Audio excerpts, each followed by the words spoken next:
ممكن برضو نجيب حتة برضو احنا بقالنا قد ايه اصلا عايزين نعمل بودكاست؟ اه بقالنا قد ايه؟ بقالنا كتير، بقالنا فوق بتاع سنة، سنة، صح أكتر من كده؟ سنة. من السنة دي كلها قاعدين عمالين نجهز ونشوف ماشي، هنعمل دي ايه. دي أول حاجة. حتى انت جيت لي في الشقة هناك المرة اللي فاتت مم. وكنا هنصور، في الاخر صورنا فيديو ونزلناه على الصفحة. ماشي. احنا كده كده بنصور، ماشي، فلو الكلام ده عرفنا ناخد منه حتت هناخد منه حتت. ممكن تعمل بقى. خلاص ماشي. اسمها ايه دي؟ يعني اعتبر ان احنا بدأنا. يلا بينا. اللي بيبدأ بودكاست مش عارف هو بيقول ايه في الاول. حلو، بس احنا خلينا نقول ان احنا اخيرا خدنا خطوة كبيرة مم. في ان احنا الاول اتقابلنا أصلا. وعرفنا نعمل الموضوع دوت، مم. فاهم؟ وهي جت كده. انا لسه بكلمك من يومين بقول لك انت حسين انت فين وايه الاخبار ومش عارف ايه، لقيتك بتقول لي ده انا بقالي 10 سنين. انا لسه كنت هكلمك حالا عشان اشوفك ايه الدنيا وكده. 10 سنين ده بقى احتفال بايه؟ نقول احتفال بإيه؟ نقول خليها دي، احتفال خليها بايه؟ في الآخر دي. ما نديش الناس في الأول كده ال10 سنين دول بتوع طب ايه. خليني اعرفك الاول. ماشي. حسين اه. صاحب براند كبير اسمه بون بينو، براند بن. وكمان لايف كوتش وفي مجال الصحة النفسية، صح تمام. كده؟ تمام. تمام. انت بقى حابب تتكلم عن ايه في الاول؟ هو اصلا احنا اخيرا ان احنا قعدنا ايوه دي، دي احنا حقيقة. بقالنا اكتر من سنة بنحاول نقعد عشان نتجمع. ولا مرة عرفنا نرتبها اه على فكرة، رتب يعني ده رت... ترتيب ربنا. انا شايف ر- كده. رتبناها مرة واحدة بس ساعة الفيديو اللي احنا عملناه، وتقريبا ده عمل حاجة كويسة. انا شفت الفيديو اه صح؟ اه. مم. فاكرة لما جيت في الشقة القديمة قبل اه. كده، كانت لسه الدنيا مش احسن حاجة، فاهمني؟ المكتب. بس كنا بنحاول نظبط برضو زي استديو او زي حاجة صغيرة. مم. وكنا عايزين نصور بودكاست وبرضه الدنيا ما كانتش جاهزة. مم. فلحد ما ايه، قلنا الحمد لله. خلاص هنصور فيديو وننزله على السوشيال ميديا، مم. من الفيديوهات اللي بتنزلها على الصفحة عندك وكده. طبعا هنحط اللينك بتاع الصفحة عشان لو حد بقى عايز يشتري بن ولا حاجة. حلو. البن بتاعكم من احسن البن اللي انا بشربه، والبن بتاعهم من احسن البن اللي اي حد ممكن يشربه يا الحمد جماعة. هو لله. الكواليتي عالية جدا. ومش عشان حسين انا بقول له الكلام ده على طول، بقول له انا ما مم. بشربش ابو عوف، انا بشرب من البن ده. الحمد ده مش لله. مجاملة وده مش اي حاجة. فان شاء الله باذن الله توصل بالبراند لحاجه كبيره. ان شاء الله، ان شاء الله. تعرف ده ياخدنا ليه؟ ايه؟ ان مفيش حاجه بتحصل الا بترتيبات ربنا. صح. يعني ده كنا حقيقي. احنا قاعدين سنه قاعدين بنسعى ان احنا نتقابل نقعد مع بعض، حاطين الخطه. انت عمال بتكون في حاجات، انا مم. عمال بكون في افكار وفي خبرات، مم. عشان في الاخر نطلع حاجه كويسه. واحنا طول السنه دي احنا كل واحد بيعمل حاجه. اه. احنا يعني اه. كل واحد بيعمل حاجه، وانت نفسك في كام هدف وخطه كده عندك في دماغك نفسك تعملهم. مم. انت ماشي فيهم وانا برضو في كام حاجه. وكل مره في رمضان فاكر لما تكلمني تقول لي يوسف عايزين نعمل كذا على السوشيال ميديا، مم. يوسف هنعمل تحدي 60 يوم مش عارف، فاهمني؟ اه. الحمد بس لله، بس الحمد الحمد لله. لله الحمد يلا لله. بينا. ودي خطوه كبيره كان نفسنا ناخدها. احنا بدأنا. انا مبسوط. الحمد احنا لله، وانا بدأنا. كمان. ماشي، اتكلمنا شويه عن البن. عن البن. عن البن. ماشي، عايز تعرف ايه ازاي اصلا بدأت بوم بينو؟ يعني ازاي بوم بينو بدأت؟ واللي عايز يفتح يدخل في مجال البن والكلام ده كله. ماشي، خلينا الأول في الحتة بتاعت ازاي بدأت الأول. بومبينو. مم. بومبينو هو هو ما كانش بومبينو. امال. ده كان محل اسمه أو قهوة شعبي، مم. اسمها قهوة المضيافة. حلو. وقبل ما تبقى قهوة أصلا، وقبل أنا ماليش في مجال القهوة ولا البن ولا المشروبات ولا أي مجال ده خالص. قبل ده كله أنا كنت شغال أصلا في مجال الصحة النفسية. قبل سواء كل ده. قبل كل ده، مم. سواء في مستشفى عباسية، في مصحات خارجية. كنت شغال في قصة ان انا ازاي اطور نفسي اه واساعد الناس تطور من نفسها اه، في تطوير الصحة ذات يعني النفسية. تطوير الذات. ومرة واحدة لقيت نفسي شريك في قهوة المضيافة دي. مم. و... وكان قدامي حل من الاتنين: يا اما تقرر تكمل في الطريق اللي انت كنت اصلا فيه اللي هو بتاع الصحة النفسية، مم. يا اما تختار ان انت توقف مشروع المضيافة وتنطلق. انا كان عندي الحتة بتاعت الاصرار ان انا لازم المشروع ده ينجح. مم. يعني ما كانش عندي إن الموضوع ممكن يعدي كده بالسهل. مم. اتحطيت قدام اختبار في اول كام سنة، مش هقول لك اول سنة، بس اول فترة كانت صعبة. مم. وكل الناس اللي حواليك كانت بتقول لك ممكن تقفل، مم. افضل. لو ازاي كنت آه، بتتعامل مع ده؟ مع الضغوطات اه دي اه. هكمل. يا ماشي. اه. انا ما يعني حتى هي الناس كلها مفيش اوبشن تاني يعني. يعني ما عنديش اوبشن ان انا هرجع لورا، غير لو انا لقيت ان انا ماشي غلط. مم. انا حاولت بكل الطرق ان انا احاول اعمل حاجه كويسه، اتعلم، اول فتره في مضيافه دي قابلت صراعات وصعوبات مع الاستاف اللي موجود. انت ازاي تقدر تكون استاف؟ ازاي الاستاف دوت ازاي انت اصلا ما تعرفش حاجه وتشتغل شغلانه انت ما تعرفش عنها حاجه، وازاي تكسب خبرات عشان الموضوع تقدر يقوم تستمر. تقدر تستمر، لان غيرك عنده الخبره دي. انا كان معايا شريك، قررت ان انا انفصل عنه مم. واكمل لوحدي، وده كان تحدي اكبر مم. لاني كنت هقوم بكل حاجه لوحدي. انت خدت آه، القرار ده من نفسك ولا انت ما بتحبش الشركاء؟ لا، اما ما كانش مناسب ليا، كان مم. شخص مش مناسب لشخصيتي. مم. وما كانش، انا مش عادي بحب ارحب بالشركه عادي، مفيش مشكله، بس يكون شخص مناسب، لان الشراكه هي راحه مم. والتقاء فكر، انت عندك حاجه وانا عندي حاجه نكمل بعض. فنكمل بعض. لكن حد ما عنده حاجه او ممكن احنا نكون الاثنين عكس بعض، ده بيبقى صعب. مم. مم. قررت ان انا ابقى لوحدي، ومن ساعتها انا مكمل في الفكره دي مم. لغايه لما آه، وصلنا لكورونا. مم. وقبل ما اوصل لكورونا انا كان عندي تحدي الاكبر في حياتي. طب احنا عمالين نقول تحديات، تمام. ايه بقى التحديات اللي بتقابلنا دي بقى؟ يعني ايه التحدي تحدي مثلا بتاع كورونا اللي قابلنا ده دلوقتي؟ قبل كورونا قبل قبل كورونا كورونا التحدي في الاول. كان عندي تحدي جوه من اول ما فتحت المشروع كملت مشروع القهوه دوت. حلو. حته الشيشه. حلو. انا شخص مبطل سجاير جميل. ومبطلها بقالي فتره. مم. فكان عندي خلل جوايا، ازاي مم. انت شخص بطل سجاير مم. بتقدم شيشه للناس او مم. ازاي بتأذي ده الناس. صراع نفسي. داخليا ما كنتش مرتاح. اه. كل الناس بتقول لك ماديا الشيشه هي اساس وركن و70% من اي مشروع فيه كافيه، واي ناس بتفتح كافيه او مشروع قهوه بيتجهوا للشيشه، لان عارفين ان هي المصدر الدخل او المكاسب الماليه هي كتيره. ما كانش اساسي يعني. هو الاساسي. اه. وكذلك العميل لو ما جايش لقى الشيشه، مم. القهوة ممكن يشربها في البيت، يشربها في أي كوفي تاني، مم. بس الشيشة هي في هي القهوة. اللي بتخليه. فده كان تحدي. مم. كمان أنا ما عنديش الخبرة، كان ممكن مثلا العامل اللي شغال يمشي ويسيبني، فكنت لازم مجبر إن أنا أقدم للعميل اللي هو. الشيشة وأنا اللي أعملها. مم. فده كان مم. تحدي أكبر. أنت مم. إزاي بتقدم شيشة لحد وأنت ما بتشربش سجاير؟ هتعرف تشوف هي شغالة ولا مش شغالة؟ الصنايعي على الأقل بيجربها، مم. بيشوف بيعرف بيفهم فيها. فده كان تحدي، وكنت دايما بدعي ربنا يا رب انا محتاج ابعد عن الشيشه. مم. وكنت بقول للناس دوت الى ان جت كورونا، ودي كانت فايده من فوائد او نعم ربنا عليا. اه. يعني كورونا مش بس فيها سلبيات قد ما فيها ايجابيات، وده كانت من الايجابيات عليا. مم. مم. سلبيات كورونا هقولها لك. انا كان عندي محل تاني مطعم، وعندي كذا حاجه تاني بعملها، كل ده اتقفل. مم. وفي اخر بسبب يوم كورونا. بسبب كورونا، لان المطاعم والكافيهات قفل، او كل حاجه كانت قفلت اصلا مم. لغايه مم. لما مم. بداوا بس ولا يسمعوا حتى تاني. الدليفري ولا كده. ولا كله، خالص. كنت قافل وقاعد في البيت. مم. و... و... وخسرت كل ده طبعا. وكنت اخر يوم قبل ما يرجعوا قرار الفتح قاعد مع حد كبير، بقول له انا خلاص هبيع كل حاجه وهقفل. مم. فالراجل قال لي اهدى، اصبر، ان شاء الله ربنا هيكرم وهتفتح تاني وتكمل. مم. الحمد لله تاني يوم او تالت يوم بالظبط. حكيت لي انت الموقف ده، حكيت كان لي راجل الموقف ده. حاج اه. عباس. انا بستشيره دايما في حاجات كتير. مم. قال لي كمل، بس كمل استنى. مم. وفعلا استنيت يومين ثلاثة وفتحنا تاني.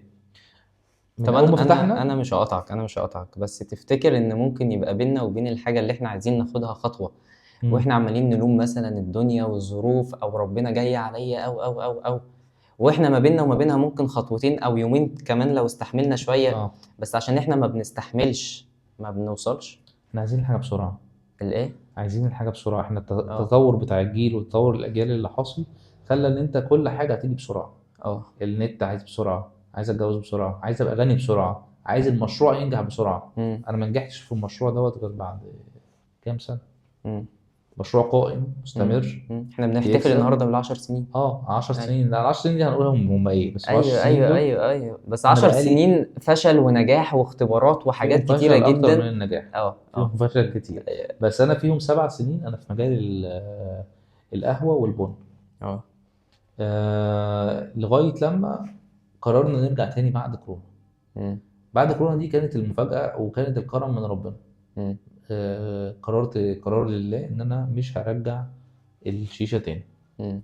وكان عندي تحدي اكبر، مم. هبيعهم واخد فلوسهم لان هم كتير مم. وفلوسهم كتير، ولا هعمل فيهم ايه.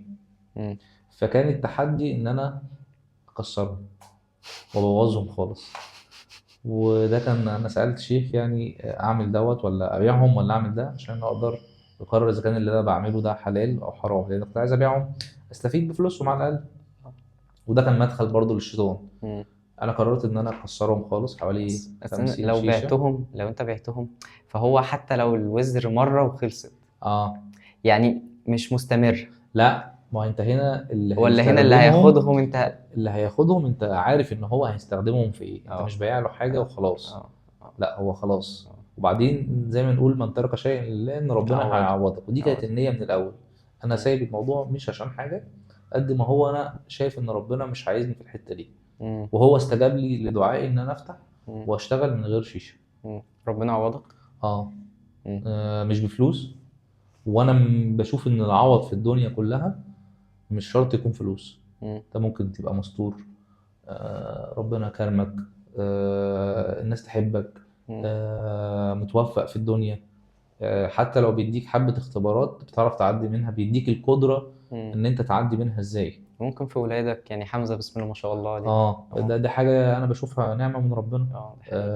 الستر اللي الواحد فيه نعمة من مم. ربنا. مم. فالعوض مش فلوس. وفي ناس كتير بتبص على فكرة ان العوض هيبقى ربنا يديني فلوس كتير عشان مم. استر له حاجة. لا، مم. مش مم. شرط. وده انا اتعلمته مع الوقت. هي مش ما كانتش القناعة بتاعتي دي. مم. انا مم. او القناعه بتاعت البني ادم انا هعمل حاجه ففي حاجه في المقابل قصادها. مردود يعني من نفس جنس العمل، اللي هو اه انا عملت ده يبقى يجي لي من نفس الحاجة. انا ما كنتش مستني ده. اه. ومع ذلك ما هو انت بيجيلك دايما افكار الناس اللي حواليك كلها مم. بتشتغل شيشه. مم. لان انا يعتبر المكان الوحيد اللي اصنف من ضمن القهوه بس ما بقدمش شيشه. مم. الناس كان في تحدي برضو، الناس اللي حواليك كلها والعميل نفسه كل ما يجي يسأل اقول له ما فيش شيشه يمشي. فده كان الشيطان برضو كل شويه. بالذات ان انت مش قهوة، انت اه اصلا براند بن. انا بدات يعني احول نفسي، بس واطلع كانت من الرؤية. قهوه اه لمحل بن، اه او ابقى عندي براند اه بن اه. مصري. حلو، ده بس كان انت الهدف. براند بن في قهوة، ماشي، عندك المطحنة وعندك الحاجة كلها جاهزة اه وكل حاجة، وبتطحن وبتقدم للناس براند بن، بس في نفس الوقت انت بتقدم خدمات القهوة العادية اي كافيه بيقدمه. فاهمني؟ فانت بس كافيه كمان وبراند انا بن. تخليت عن حاجه. اه، فلما يجي حد مثلا انت مثلا تقول له خلاص اطلع بره عشان هو ما فيش شيشه، او مثلا ما فيش شيشه فيطلع بره، فانت برضه بتخسر من البن. اه لان هو لو مشي، انا مش بخسر بس واحد زبون قهوه، انا بخسر زبون ممكن يشتري مني بن بعد كده. حقيقي. فانا متخيل التحدي. بس انا كمان جنب التحدي ده قررت ان انا ما يبقاش عندي اللي هي الطاوله مثلا. اه. ما الطاوله اساسي في اي قهوه. امم. وكنت شايف ان يعني عرفت ان الظهر حرام. بس اللي فقررت انت بتقوله ده هيعمل جدل كتير. لا اه هو يعني حرام. بص، الشيشه اصلا لحد في حد ذاتها ماشي. ماشي. تمام. وموضوع الطاوله والتحدي الجديد البلاي ستيشن اللي انت اه بتفكر فيه. الناس دايما بتدي مبررات لاي حاجه. امم. زي ما كنا لسه بنتكلم من شويه، انا ممكن ابقى بعمل حاجه وعشان بس اعمل الحاجه دي اخلق لنفسي المبرر امم. وازوده في دماغي، والشيطان يبدا يبيع لي فكره ما عادي بقى كل الناس بتعمل كده. امم. بس اللي بيفرق بقى دوت وانا عن حد تاني ان انا بحاول لما احط مبدأ انا همشي عليه امم. واحاول التزم بيه. مهما كانت هحاول الظروف. اه. هحاول وبطلب من ربنا ان هو يساعدني في المبدأ ده، ما بقاش لوحدي. لان انا لوحدي قصاد نفسي والشيطان والناس. الناس تضغط عليك، مش تنجح من غير شيشه، مش هتعرف تعملها كده من غير شيشه. مم. الحمد لله بدات اتحول من قهوه، وبدات الناس تثق فيا في مجال البن. مم. وخلال فتره رحلتنا بقى لغايه ما بدأ، من اول ما بدات ابقى بن، انا ربنا وكرم وتوفيقه ليا فوق الخيال. مم. على المواقف اللي حصلت لي اثناء من اول المجال. انت برضه دخلت مجال البن، ومجال البن انا ما اعرفوش مم. وما اعرفش ومجال كبير. انت دخلت مجال بن من كام سنة؟ من 2020 بعد كورونا على طول. اه. بعد اه. كورونا. كورونا ساعة خلصت. بداية ما اتعرفت عليك. انا قررت ان انا ابقى اجيب المطحنه وابدا اعمل كيس لاسمي، مم. اعمل شنطه باسمي، اعمل مم. كل حاجه، ابقى انا براند بومبيني. مم. مم. خلال دوت في تحديات اكتر. مم. انت بتطلع من مجال انت مش مش عارف. مجال انت خدت فيه خبره شويه لمجال انت لسه هتبدا تتعلم فيه. مم. فده كان اصعب، والاصعب ان انت تلاقي ان ربنا يوقف لك ناس تعلمك ايه التوليفات بتتعمل ازاي، بتحمص ازاي، بتحوج ازاي، مم. المكونات كل حاجه بتتعمل ازاي، ايه بيتجاب منين. ما هو ده مش سهل ومش في يوم وليله. مم. فهي دي الخبرات اللي انا اقدر اقول ان انا اكتسبتها عشان تجربه البن دي علمتني مم. كتير يعني مم. الصراحه. مم. طب بس واي حد عايز يخش في المجال ده، اي شاب بقى، اي شاب لسه شوية كده في البداية مم. عايز يخش يعمل مشروع الخاص بيه، بن يفتح بس ولا اي حاجه؟ بن. بص انا بشوف اي خلينا حاجه. نتكلم في البن، لان البن هو دلوقتي الحاجة اللي هو ما فيش خلاف فيها او مم. مفيش اي حاجة فيها، اللي هو المخدرات الحلال. ايوه. بيسموها الكيف الحلال. اه. آه، بص هو اي مشروع محتاج نيه، يبقى انت عندك نيه. حلو. احنا قبل ما نقعد النهارده احنا بدانا بنيه اه. ان ربنا ده يكرمنا، وان حقيقي. احنا ربنا يستخدمنا، مم. وان اللي احنا بنعمله دوت يبقى اثر يبقى لينا اثر للناس. ونسيبه لحد. ايوه ما ايوه. نبقاش بنعمل كده وخلاص لاي شيء. مم. النيه على على الواتساب عندي هتلاقي انا لازم لازم انجح. انجح. ايوه. ما عنديش حل تاني غير ان انا انجح. مم. لان الفشل اللي انا فشلته كتير، انا مش بحب كمان اقول فشل، الاخفاقات او او خبرات. الصراعات او الخبرات. لسه كنا بنتكلم عن نجاتي. نجاتي لسه جميل. كنا في سيرته في العربية دلوقتي. جميل. فلسه انت كنت بتقولي عنه، بتقولي ده قفل شركات كتير، ولسه كان بيتكلم عن المطاعم بتاعته اللي قفلها. فبقول لك بيتكلم عن النجاح والفشل، قلت لي ايه؟ هو بيتكلم عن الفشل بس. بس. وفشل. ما هو الفشل ده لازم يؤدي للنجاح. مم. الفشل ملوش طريق تاني غير ان انت فشلت هنا، طب ما مم. هتجرب هنا. فشلت في ده هتجرب في ده. المهم لازم توصل. تكمل. المهم توصل، المهم تكمل. اه. الاستمرارية في اي حاجة هي حاجة فكرة ناجحة. مم. انما فكرة ان انا ما عرفتش اعمل هنا، اوقات كتير ربنا بيقفل لنا حتة عشان يفتح لنا حتة اكبر بكتير. مم. وده مش كل الناس بتستوعبه. هو مم. بيفتكر ان انا لما ربنا قفل لي الباب دوت خلاص هو مش عايز يساعدني. مم. بالعكس هو عايز يساعدك، بس هو هيفتح لك باب تاني اكبر. بس كمل. كمل وتعلم من الدرس، لان الدرس دوت انت مش هينفع تعدي حياتك غير لما تاخده. مم. والدرس لما ناخده بمزاجنا احسن لما ناخده غصب، لان هو كده كده الدرس هيتاخد. مم. بس لما تاخده وتتعلم منه دلوقتي مم. احسن لما تكتشف بعد كده ما انا يا ريتني كنت سمعت الكلام الاول. مم. مم. فالخبرة بتيجي عن طريق التجارب اللي احنا قاعدين بنمر بيها. مم. كل واحد عنده تجارب، عنده خبرات اتكونت من الحاجات اللي حصلت له في حياته. محدش جه بالخبرة. نجاتي ما جاش باللي هو فيه النهارده غير لما قرر او شاف كل الفشل دوت ومتصالح معاه. مم. شوف هو بيحكي عن الفشل مبسوط، مم. تجربته ناجحة. جزء من حياته اللي هو عايشه. فلازم تبقى متصالح كمان مع الفشل ده، لان مش طول الوقت هتنجح، والا خلاص بقى ما مش فيش. هتعرف تكمل، اصل انت لو شايل هموم الفشل عامل اساسي للنجاح. اه.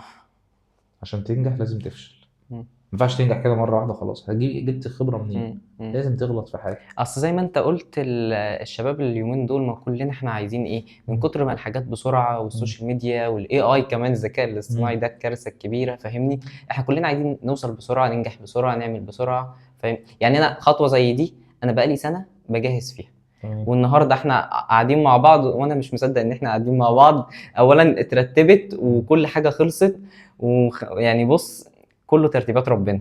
فانا سنه بجهز فيها، وقبلها سنه من 2023 انا بحلم يبقى اوصل، يعني موضوع بودكاست ده كان حاجه اصلا خياليه، فاهمني؟ كنت شايفها بعد 10 سنين، بس كان نفسي ان انا ابداها النهارده باي شكل.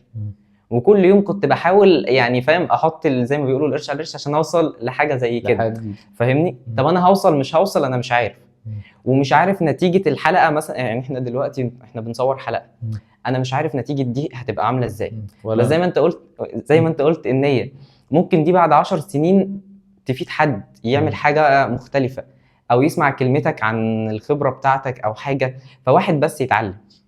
فاهم؟ يعني انا برضو مش باصص للشهرة واللي هي تجيب مشاهدات كتير، هي لو جابت كويس انا كويس جدا. نفسي جدا، فاهمني؟ ما اقولش لا، بس انا مش عارف هتوصل لايه. مم. وزي ما انت بدأت البن وانت مش عارف هتوصل لايه، مم. بس بتحاول تعمل الحاجة بشكل مظبوط وبشكل فعلا يرضي الناس، يعني برضو بحيث ان انت تقدم للناس شكل حلو او جودة كويسة على قد ما تقدر، مم. فاهمني؟ ولو في حد استفاد، هو انت غرضك في الاخر ان الناس تستفاد زي ما مم. انت قلت النية، فاهمني؟ لو حد استفاد انت كفاية عندك واحد، مش الملايين. مم. عشان كده انا كان ممكن اعمل اي كونتنت هلس او اي محتوى من المحتوى التيك توك بقى، أنا لو طلعت رقصت هعمل فلوس كتيرة جدا، فاهمني؟ نفس الحكايه اللي انت مخليك مستمر في لما بتيجي برضو تعمل محتوى والحاجات دي، احنا بنطلع بالراحه بس عشان احنا بنحاول نعمل حاجه كويسه للناس. مم. ده اللي انا دايما شايفه. دايما الطريق السهل اخرته مش كويسه. مم. الطريق الصعب هو الصعوبات اللي انت ما انت اخترت طريق الصعب هو اللي احنا فيه دلوقتي، مم. وهو اللي انا فيه. مم. السهل ان انا اقدم شيشه، مم. السهل ان انا امشي بمحتوى زي الناس كلها ما بتعمل دلوقتي. بس انا مش مختار ده، مم. ومش شايف نفسي في ده، مم. مع اني اعرف اعمله، بس انا مش سهل، طريق مقرر. سهل وسريع. سهل واسهل حاجه. اه. انما النهارده الصعب ان احنا بنعمله النهارده، ان احنا نقعد نحوش عشان نعمل حاجه، مم. نقعد نحوش عشان نعمل براند بون، مم. نقعد نحوش عشان نجيب حاجه كويسه. انما الاسهل ان الناس بتعمله في الشارع. خلي ده بالك الفلوس فيه كتير قوي، زي موضوع الشيشه انها حاجه اساسيه. اه انا لو طلعت هلست في المحتوى هنجيب فلوس كتير، هجيب فلوس، هجيب بس فلوس. بعدين فين الاثر اللي انت اه اتكلمت عنه؟ او استغل الناس، او مم. استغل المشاهدات، مم. او يعني اشتغل على دماغ الناس الشباب اللي هم عايزين يشوفوه، اشتغل هم عايزين ايه واقول له واودي لهم اللي هم عايزينه. مم. بس ده هنتحاسب عليه. اي جمله احنا هنقولها النهارده سواء حلوه او وحشه هي ليها حساب. مم. وده اللي انا اكتشفته في خلال رحلتي. انا كنت عندي برضو نقطه انا ما كنتش واخد بالي منها مم. قبل ما اتم 25. خليني اقول لك ان نقطه من 25 سنه انا فرقت معايا نقطه. انا كنت فاكر طوال الفتره اللي فاتت اللي قبليها، اللي من قبل 10 سنين، ان اي حاجه انا بعملها مش حاسب عليها. يعني ازاي؟ اي حاجه غلط صح انا بعملها، اه. في بابا بيساعدني، ماما هتعمل لي حاجه، اخويا هي. مم. انا كنت فاكر يعني. ان مش انا اللي هحاسب على الفاتوره. مم. طلع في الاخر خالص كل واحد فينا هيروح سواء هيروح عند ربنا في فاتوره مكتوب فيها كل حاجه احنا هنحاسب عليها. ايوه. اللي هيتحاسب الوحيد هو انت. مم. انت نجحت فانت نجحت لنفسك، انت فشلت ففشلت لنفسك. زي ما بابا كان بيقول لي زمان في المدرسه، اه نجحت لنفسك، انا ماليش دعوه، مش هاخد. بابايا قال لي نفس الجمله، قال بس وقال لي جمله بقى اكتر انا ما فهمتهاش اه. غير متاخر. قال لي هتتعب دلوقتي هتستريح بعدين، هتستريح دلوقتي هتتعب بعدين. مم. وده كان ما كنتش فاهمه. كنت اقول له انت انا عارف انا هعمل ايه. مم. جمله انا عارف انا هعمل ايه دي من اكتر الحاجات اللي ساعدتني ان انا افشل، مم. لاني ما كنتش فاهم، وكان في حد بينصحني بس انا ما كنتش بتعلم بالنصيحه. مم. لغايه لما جربت ان الفيشه دي بتكهرب، فقررت ان اروح احط ايدي في الفيشه واعرف ان الفيشه بتكهرب، لا ارجع تاني.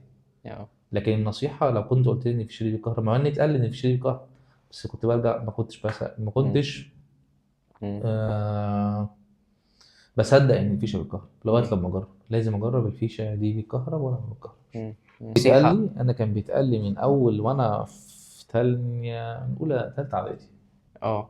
بيتقال لي على حبة حاجات هعملها وانا كنت رافض ان انا اعملها. حلو. بيتقال لي على حاجات اسمع فيها الكلام وانا مش هسمع فيها الكلام. ملهاش علاقه بقى بسن المراهقه ولا بعد سن المراهقه؟ هو لا كانت سن المراهقة، كان بس انا السن كان ده. كان شخصيتي هي الشخصية دي. مم. انا عندي جدا وانا عندي. لغاية اه. دلوقتي. مم. بس النهارده مبقاش عندي زي ما كان زمان. مم. اللي عندي زمان كنت انا بغلط بروح ببقى عارف ان الفيشة دي فيها مم. كهرباء وبروح احط ايدي مم. وعلى شرط. انا كان عندي ان انا اكرر نفس الاخطاء. يعني ده الفيشه تعمد. دي بتكهرب فاروح احط ايدي فيها تاني، اه. والكهرب اقول خلاص ارجع فيها تاني اعمل نفس الحركه. فده كان مم. لا كان صعب يعني مم. تجربه. لا لا لا مريت بتجربه بقى قبل قبل سن ال 25 دوت صعبه جدا. مم. مم. و... وعايز اقول لك ان هي السبب في اللي انا فيه النهارده. مم. عشان كده دايما بقول ان التجارب هي هي السبب بحاجه حلوه ولا وحشه؟ حاجه حلوه. صح كده؟ اه لان انت قلت كل يعني حاجة احنا بنتعلم منها. الفترة دي أنا شايف إن هي اللي بنت الشخصية بتاعت النهاردة. أنا مم. لولا الصراعات والتحديات اللي قابلتها من وأنا عندي 15